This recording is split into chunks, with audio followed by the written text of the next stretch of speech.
Vamos a iniciar con nuestro culto de capilla. Vamos a iniciar con una oración y después vamos a tener una lectura. Vamos a orar. Papá, muchísimas gracias por este día. Gracias porque nos regalas un nuevo amanecer. Señor, gracias por darnos la oportunidad de seguir estudiando y preparándonos para mejorar, Señor, en tu ministerio. Te pido que el día de hoy, Señor, tú nos hables a través de nuestro hermano Alexis Canseco, quien es el hermano que trae tu palabra, Señor. Y te pido que nuestros corazones y nuestros oídos puedan estar atentos a tu palabra, Señor. En el nombre de Cristo Jesús. Amén. Okay. Les pido que abran sus Biblias, hermanos, en Sofonías capítulo 1, versículo del 14 al 18. Yo le voy a dar lectura en Reina Valera. Dice: cercano está el día grande de Jehová, cercano y muy próximo. Es amarga la voz del día de Jehová. Gritará ahí el valiente. Día de ira aquel día de angustia y de aprieto, día de alboroto y de asolamiento, día de tiniebla y de oscuridad, día de nublado y de entenebrecimiento, día de trompeta y de algazara sobre las ciudades fortificadas y sobre las altas torres.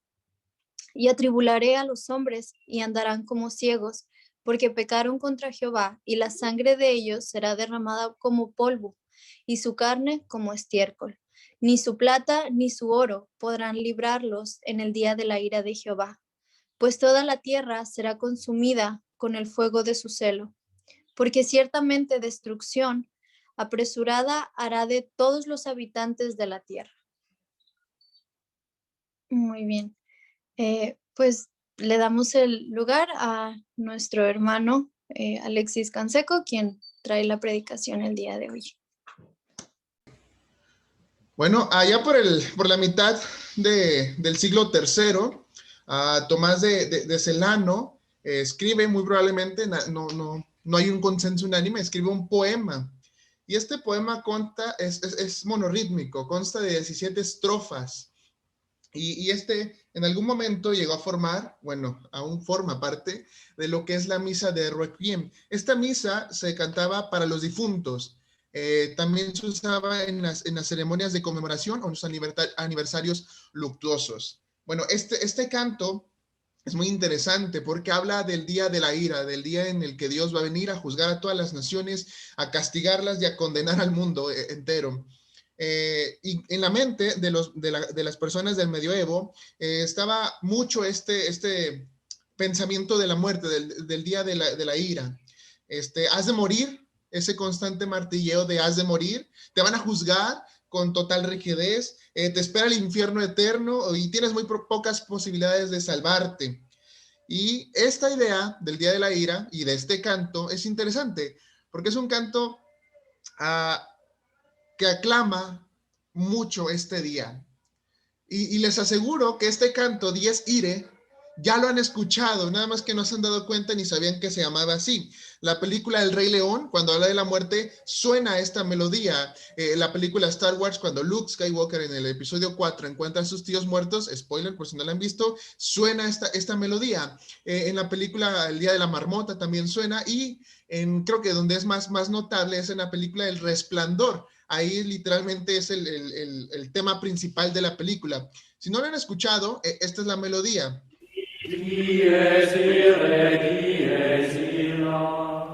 Bueno, esta es la melodía original de donde emana este poema. Y en algún momento de la historia, la letra y la melodía se separaron, y la letra siguió su vida, pero la melodía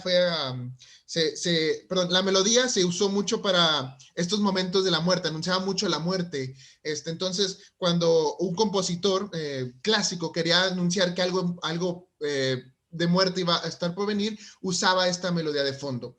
De las mejores obras que hay de esta pieza está la de Mozart. Él escribió este Requiem también, el cual maravilloso, suena así, a una parte.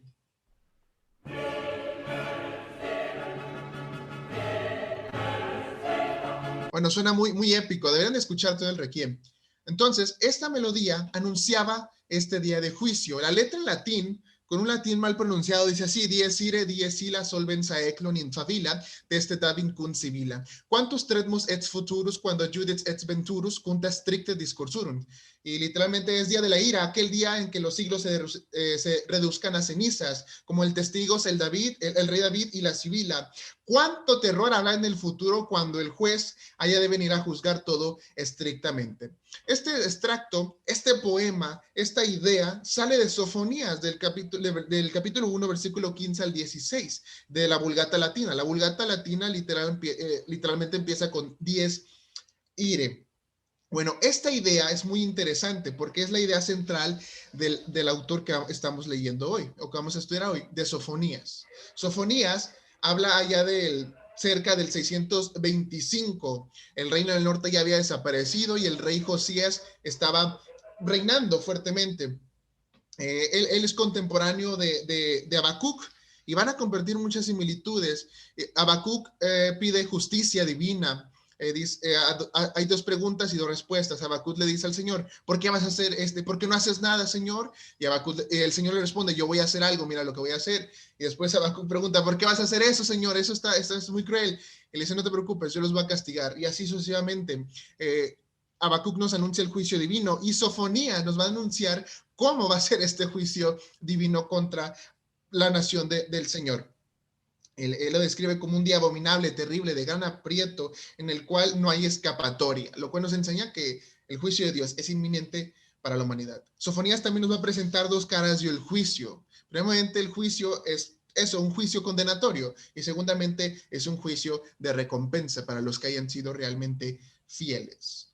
A.W. Pink reflexiona sobre los atributos de Dios, y cuando habla sobre la ira, él dice, si no me equivoco es la siguiente, dice: no hay nada tan dulce como la paciencia y la bondad de Dios, ni tan terrible como su ira cuando se encienden. Así que huyamos hacia Cristo, huye de la ira venidera antes que sea demasiado tarde. Entonces, el día de hoy vamos a hablar de esta ira venidera, de este día de la ira, de este día de juicio. Por eso he titulado mi sermón Comprendiendo la ira de Dios. No está basado en un solo pasaje, está basado en varios, lo cual vamos a hacer un panorama sencillo del libro. Entonces, cuando vamos a ver Sofonías, cuando estamos leyendo Sofonías, lo primero que tendremos que comprender sobre la ira de Dios, sobre la ira divina, es que es contra su pueblo, porque pecaron contra Jehová. Cuando Dios habla a Sofonías, él enumera varios pecados.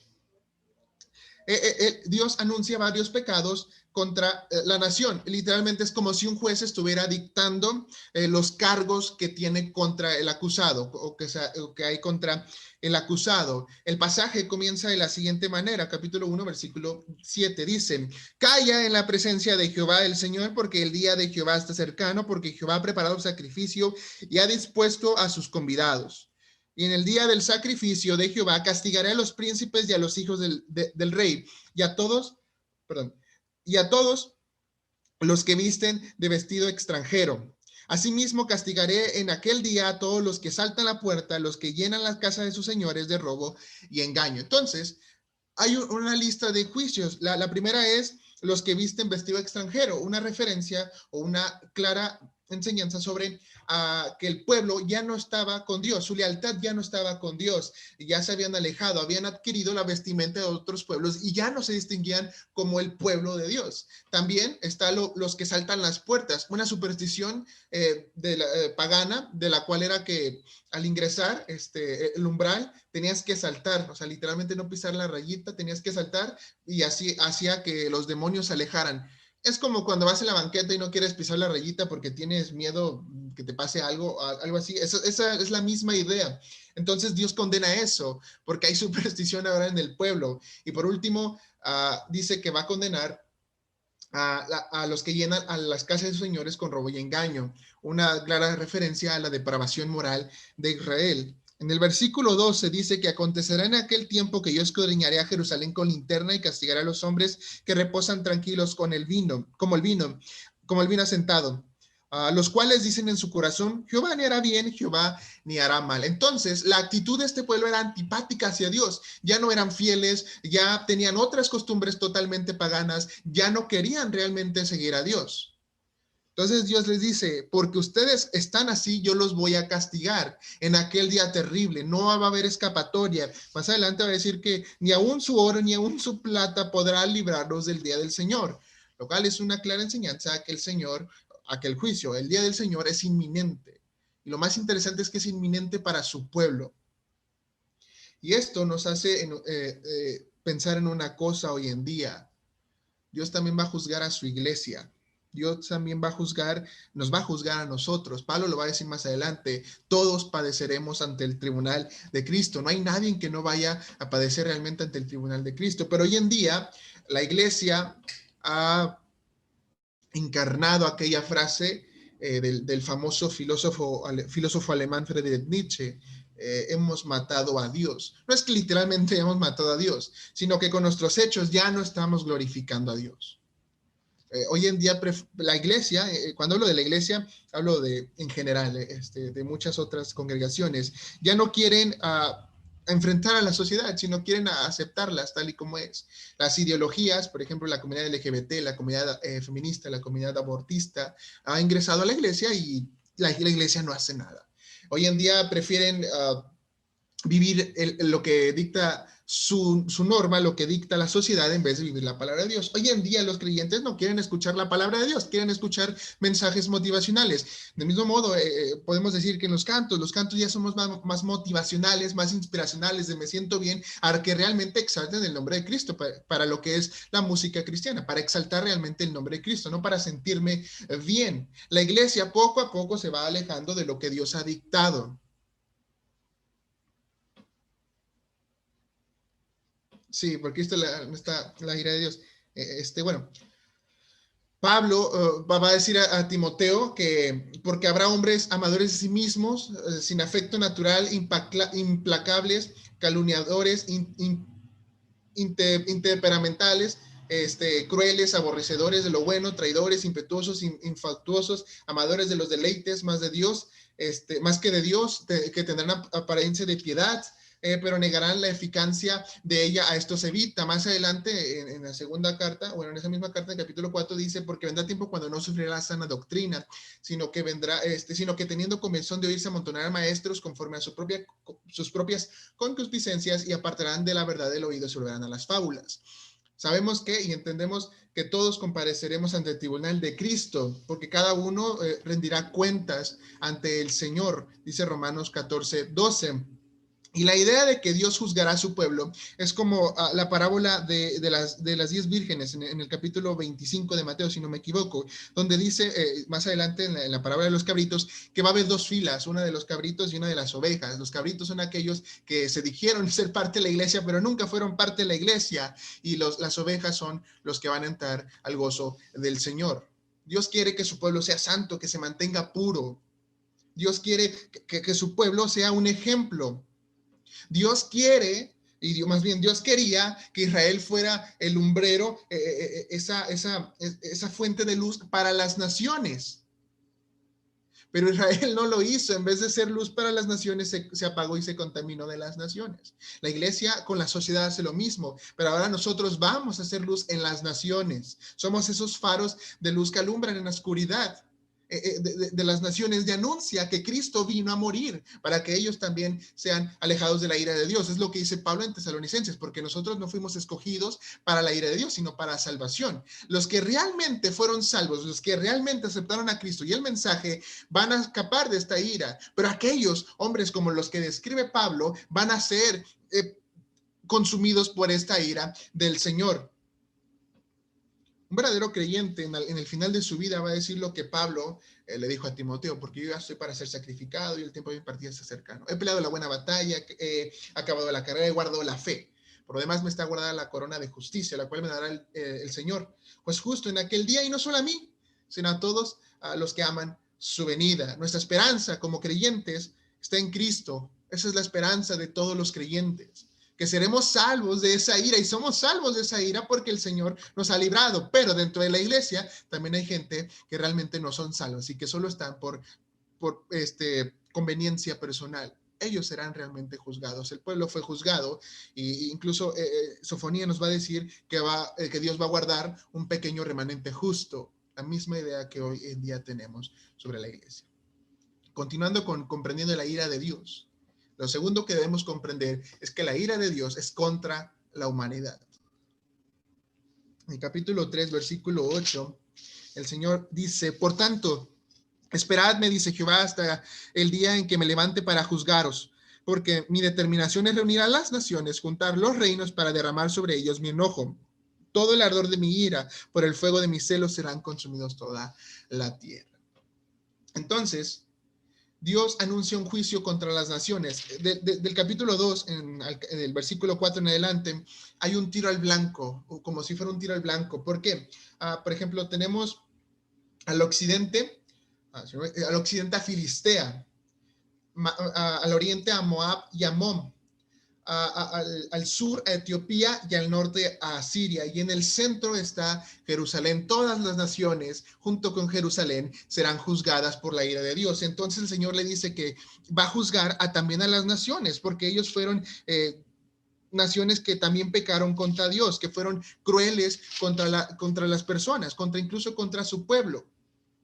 Ellos no reconocieron el poder de Dios. Incluso Habacuc va a decir que la nación de Babilonia es una nación orgullosa que se jacta en su propio poder y le atribuye su poder a sus propios dioses en vez de a Dios. Y Dios mismo les va a decir a Habacuc que va a juzgar también a la nación de Babilonia. De la misma idea, Dios va a juzgar a todas las naciones en algún momento y va a derramar su ira contra la humanidad. Pero aquí hay esperanza aún en eso. Dios quiere habitar en el corazón de todo hombre, eso es claro, pero ellos andan en la oscuridad. Dios quiere que ellos sean santos, mas ellos andan en la oscuridad. Dios quiere salvarlos y lo ha hecho, y ha hecho muchas cosas para salvarlos, pero ellos no quieren acercarse. El pecado es universal en el hombre. Todos hemos pecado. Incluso el versículo 18 del capítulo 9 dice: porque pecaron contra Jehová, no solo la nación de Judá, sino los reinos adyacentes, adjuntos, también pecaron contra Jehová. Isaías, va a decir más adelante, más atrás, que todos nosotros nos descarriamos como ovejas, cada cual se apartó por su camino, mas Jehová cargó en él el pecado de todos nosotros. La misma idea que va a decir Pablo: por cuanto todos pecaron y están destituidos de la gloria de Dios. Todo hombre es pecador.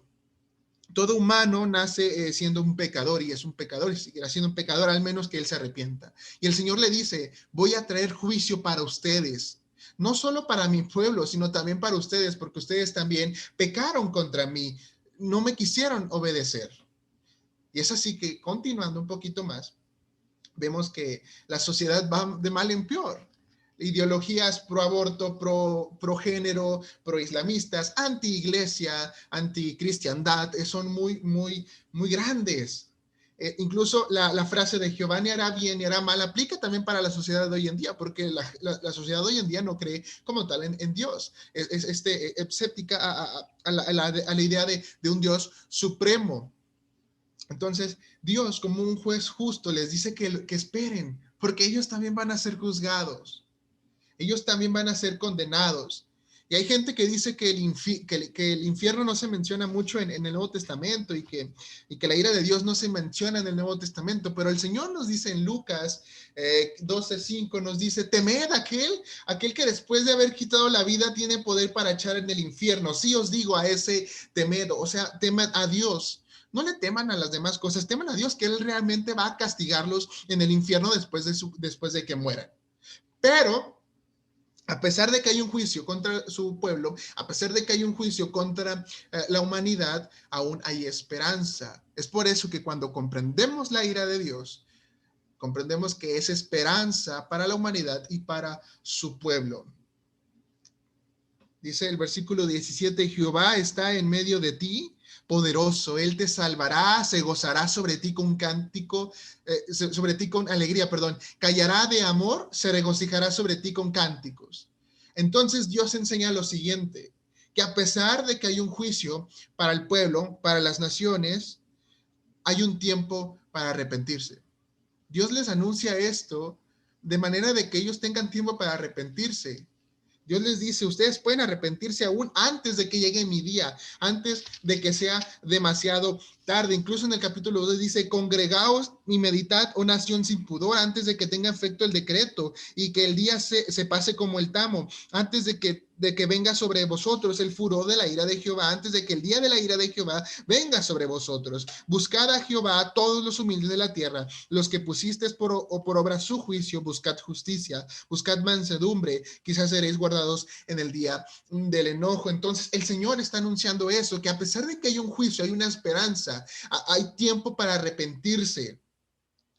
La devoción verdadera demuestra un verdadero arrepentimiento a Dios. Dios quiere que la humanidad tenga esa devoción verdadera y que se arrepientan. Él está haciendo una invitación de amor. Y él anuncia un juicio justo porque Él es un Dios justo y anuncia que a pesar de eso les está dando la oportunidad amorosamente de venir a Él una última vez antes de que sea demasiado tarde. Cuando las 10 vírgenes que cuenta la parábola, 5 no se prepararon y cerraron la puerta, dijeron, ya no van a entrar, ya es muy tarde, no las conozco, váyanse. Pero no estaban preparadas. Por eso, aquellos que se arrepientan verdaderamente, aquellos que sean personas humildes y que obedezcan realmente a Dios, ellos serán apartados de esta ira del Señor. Hay una advertencia en Hebreos 10:31, que dice, horrenda cosa es caer en manos del Dios vivo. Y se lo dice a la iglesia, no se lo dice a incrédulos. Aún así, hay esperanza para la humanidad. Y estas son las buenas nuevas de gran gozo. Pues Dios limpiará a su pueblo. Él dice esto, que va a dejar a un pequeño pueblo humilde. Dice que en aquel tiempo devolveré yo a los pueblos pureza de labios para que todos invoquen el nombre de Jehová. Más adelante dice que, y dejaré en medio de ti un pueblo humilde y pobre, el cual confiará en el nombre de Jehová. Y esto es muy interesante porque la idea de un pueblo humilde o pobre, Jesús la va a tomar diciendo, bienaventurados los pobres en espíritu, porque de ellos es el reino de los cielos. Aquellos pecadores que reconozcan su bajeza ante Dios, que reconozcan que no son nada, aquellos que reconozcan que Dios es Dios y que realmente quieren someterse, ellos van a ser herederos del reino de los cielos.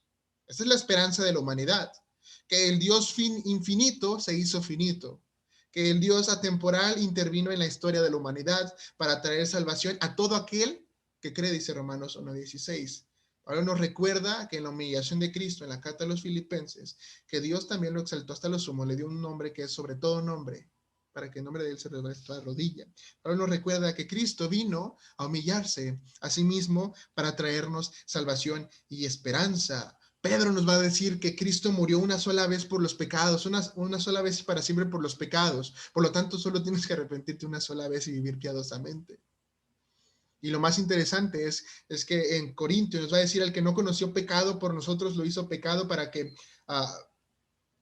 nosotros fuéramos hechos justicia de Dios en él. Entonces a Cristo le dieron nuestro castigo y a nosotros le dieron su justicia. A él le dieron los latigazos que yo merecía, los clavos en la cruz que yo merecía, y a nosotros nos dieron las bendiciones eternas.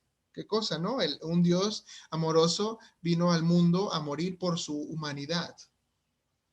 Y esta es la esperanza, pues, de todo creyente, porque no nos ha puesto Dios para ira, sino para alcanzar salvación por medio de nuestro Señor Jesucristo. Ahora, sabemos que Jesús nos liberó de la ira de Dios, pero nosotros debemos esperar en el Señor, vivir glorioso. El capítulo 3 describe a Dios como un Dios guerrero, un Dios victorioso, incluso es un canto de victoria que en medio al final de la batalla suenan trompetas, suenan de todo porque el Señor ha triunfado, pero incluso invita al pueblo en medio de la destrucción que esperen en el Señor, que tengan paciencia, Él será el que los salvará realmente. Entonces, en un futuro, su rey vendrá y habitará en medio de ellos. ¿Y qué creen? Eso ya pasó. El Señor habita en medio de su pueblo, habita en nosotros. Nosotros tenemos que hacer esa diferencia en el mundo. Tenemos que brillar como brilla una lámpara en lo alto. Tenemos que iluminar a la oscuridad. Tenemos que ser el ejemplo en las naciones. Por eso hoy te invito a que, comprendiendo la ira de Dios, entiendas que hay una esperanza para la humanidad y para su pueblo, que a pesar de que en algún momento Dios vendrá, no sabemos cuándo, pero vendrá, a pesar de eso tenemos esperanza eterna, una esperanza segura. Por eso, ahorita que acabe el sermón, ya va a acabar, no me escribas en los comentarios. Gracias, Alexis, por tu sermón, muchas gracias. Fue de bendición. Mejor vívelo y quédate lo que aprendiste. Después me dices en otra ocasión, pero quédate con lo que aprendiste y vive para tu Señor. Así sea.